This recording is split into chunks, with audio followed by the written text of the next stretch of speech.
Hello, everyone, and happy Friday. We're going to continue reading the book, A Nest for Celeste, a story about art, inspiration, and the meaning of home. And it is written and illustrated by Henry Cole and published by Catherine Tagan Books, which is an imprint of HarperCollins Publisher. So, last time we finished at chapter 6, and Celeste had just fallen asleep inside someone's boot, right? So let's see what happens next in chapter 7, A Rescue by Dash.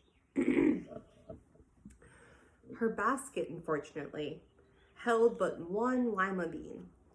The next night, she decided that as much as she dreaded the search, she needed to find food. She slung the basket over her shoulder and started out. It was a full night's journey down the flight of stairs and back up again. Hopefully, the return trip would be laden with spoils from the dining room. She reached the main hallway and then lightly scampered to the dining room. She scanned the carpet, ears flicking in all directions, straining in the still air for any unusual sounds. The hallway clock chimed. 12 gongs. Celeste's nose detected a piece of fatback over by a chair leg, and her basket began to fill. Fatback is it's a food. It's kind of like bacon, like pork belly, right? It's the fat of an animal's back, fat back. Okay, so think of it like a piece of bacon. A minuscule scrap of sausage lay hidden under the folds of a linen napkin, along with several nut meats hidden among some cracked pecan shells. 7 watermelon seeds were scattered across the carpet. She gathered them all, stuffing them into her basket. She raced back to the shadow of the sideboard to catch her breath. She hesitated, then darted to the hole. One of the baskets she had left behind would be useful now. She raced down the tunnel to her old home. The matchbox bed sat undisturbed. Her baskets lay around the room just as before. She grabbed one of the large, sturdier ones and stuffed it quickly with dried grasses, strands of horsehair, and a few feathers from her collection. She glanced once more around the tiny room. It looked crowded, dark, dusty, musty. Memories of life here had seemed stale and backwards now.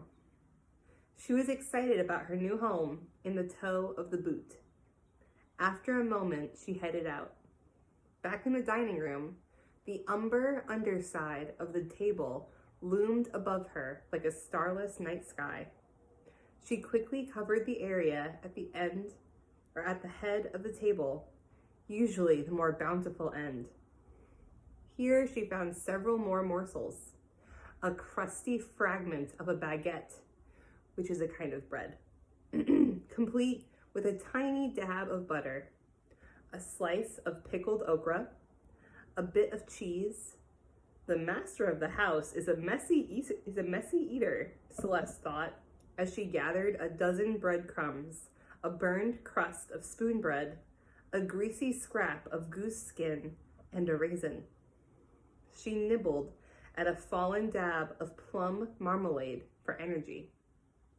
She raced to the hall doorway. The baskets were full and heavy. She paused to catch her breath, scan the scene, and listen. A shadowy figure silently drifted into the room. The cat.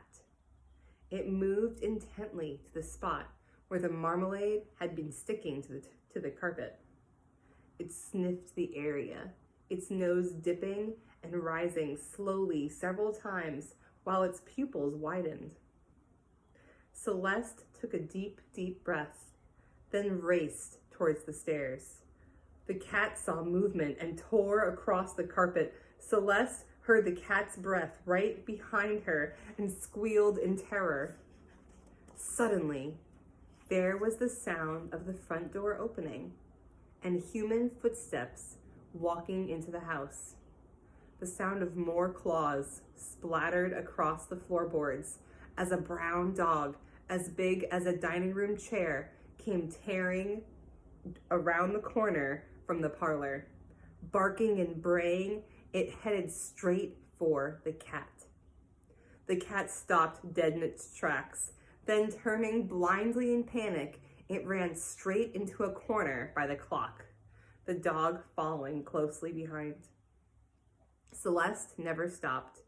She reached the newel post in less than a second and scurried up as fast as she could. The basket slowed her down, but with the cat distracted by the giant dog, she made it safely to the top.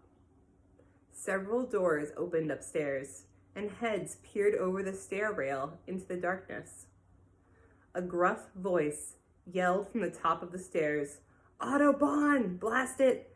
Can't you keep that dog of yours quiet?" "Dash!" reprimanded a voice from the parlor. "Quiet, you'll wake the dead. Dash! Quiet, I say." "What's going on down there, anyway?" "Pardonnez-moi, Monsieur Curie. It won't happen again. Monsieur Joseph and I have just returned from our hunting trip. My apologies. Dash, come." The dog obediently sauntered back into the parlor with a backward glance at the glaring cat. Footsteps moved across the floor above, followed by bedroom doors slamming. A moment later, Celeste watched as Audubon and Joseph retreated upstairs to their rooms, passing quietly by in the darkness. Then, silence. Celeste waited for the house to settle down again before continuing her journey. She slipped beneath the door and scurried to her boot. It had been a grueling night, and she had food that would last for days, if not weeks. Only when she had tucked away her baskets and was burrowing into her nest to go to sleep did she notice something strange. The sound of snoring coming from the cot above her head. Chapter 8, Joseph. So here we see, looks like a hand laying on the floor from the cot, right? So this person's asleep and his arm is just fallen out of his bed. So he has one arm on the floor. All right, chapter 8, Joseph. The sun was changing the room from gray to gold when Celeste awoke to the creaking of the rope mattress just inches away. She peeked out of her boot and saw a young man pad across the room. She noticed the wave of chestnut hair. She recognized him. It was Joseph, Mr. Audubon's helper. He was at the armoire, wearing a linen shirt, which was stained with what looked like paint or ink, and holding a leather boot in one hand. He was searching for something. Then he was on his knees, scanning the floor. He sat back, scratching his head. "Now where is that other one?" he said, pulling on one boot. Celeste suddenly realized that he was looking for. She cowered deep inside the boot and blinked. That's when Joseph finished putting on one boot and began his search again. He swung around toward the bed. Celeste felt her stomach sink as the boot was lifted. Her claws gripped the inside of the leather. In an instant, there was complete darkness as Joseph's toes were thrust in right towards Celeste. She squealed in terror and, wriggling for all she was worth, tried to somehow escape the foot looming above her. "Yow! What the dickens?" yelled the boy, dropping the boot in surprise. It fell with a clunk, knocking Celeste back down into the toe. Dazed, she peeked out. There was Joseph, looking in. "Oh, a mouse," said Joseph, smiling. He lifted Celeste carefully from the boot, cradling her with 2 hands. Celeste was paralyzed, gripping around the chest with fear, unable to breathe, much less jump or even move. Instinct told her to at least wiggle and squirm, but she could not. Her deep brown eyes could only stare at Joseph, whose own brown eyes showed that he meant no harm. They twinkled in bemusement. "You're a pretty little thing," he said. "Maybe we can use you. Let's see. Here's something that'll hold you." Joseph took a small cage made of twigs from the shelf over the desk and nudged Celeste into it. "We made this for an oriole," he said, "but it will work just right for you too, little one."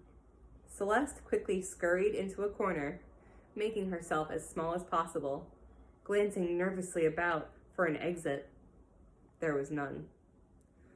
"Boy, now I'll have company while Audubon is out," the boy said. "Lord knows it's lonely enough around here. Lonely enough to talk to a mouse." He sat down to put on his other boot. What in the... He reached into the boot and pulled out a tangle of nibbled paper, leaves, and woolen yarn. "My sock!" He looked at Celeste and smiled. "Next time, ask my permission first," he said, tossing Celeste's nest through the open window. She let out a tiny cry when she thought of the food supplies, watermelon seeds, breadcrumbs that were now gone, and her baskets, a lot of hard work, lost. She hadn't lived in her nest in the toe of the boot for long, but it had been home. Now it was out the window. All right, my friends, that's where we're going to stop at chapter 9, titled A Friend, and we'll see that Miss Celeste is trapped inside a cage that was meant for an oriole. An oriole is a type of bird. They're black and white. So it's interesting that she's trapped inside a cage made for a bird. We'll have to keep reading to find out more. All right, boys and girls, I hope you have a lovely rest of your Friday, and there will be a video posted tomorrow for Saturday too, okay? So I'll see you then. Bye.